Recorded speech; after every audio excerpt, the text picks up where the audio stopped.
आंबे हातवीला किंवा इथं काय म्हणले बिबट सफारी करणार, तिकडे जर 20 एकर 50 एकर जागा मिळेल, तिकडे टोमॅटो मार्केट नेऊ, धनावाद नेऊ,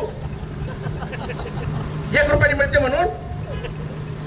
मला स्पेसिफिक जागा इथं पाहिजे होती, त्यांनी फक्त म्हणले मी 20 एकर जागा देतो. अरे पण कुठं तुम्ही आंबे हातवीला न्या, तिथं गंगाधरात न्या, काय तुषार शेठ.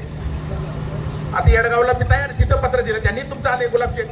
अतुल शेठ बोलतील त्यांनी 15 कोटी रुपये अतुल शेठने आमदार असताना स्पोर्ट्स कॉम्प्लेक्सला दिले, जे होत नाही. तिथे जागा अतुल शेठ त्यांच्या वाचनात सांगते, ती जागा द्यायला तयार नाही. माझ्याकडे लेखी आहे बांधवांनो, की हिवरेतर्फे नाणगाव ग्रामपंचायत, येडगावची ग्रामपंचायतचं लेखी आहे. अहो तुम्ही टीका करा, इथपर्यंत नुसतं थांबले नाही. आज मला जाहीर बोललं पाहिजे, मार्केट कमिटी महत्वाची नाही. ते म्हणले संजय काळे आणि यांच्या बगल बच्च्यांनी पैसे खाल्ले, म्हणले 7 कोटीचा व्यवहार आहे, 7.5 कोटी, आणि 22 कोटी रुपये खाल्ले, 3.5 कोटी ठेवले, आले का ते त्याला दे. आणि DDR महाराष्ट्राचे पण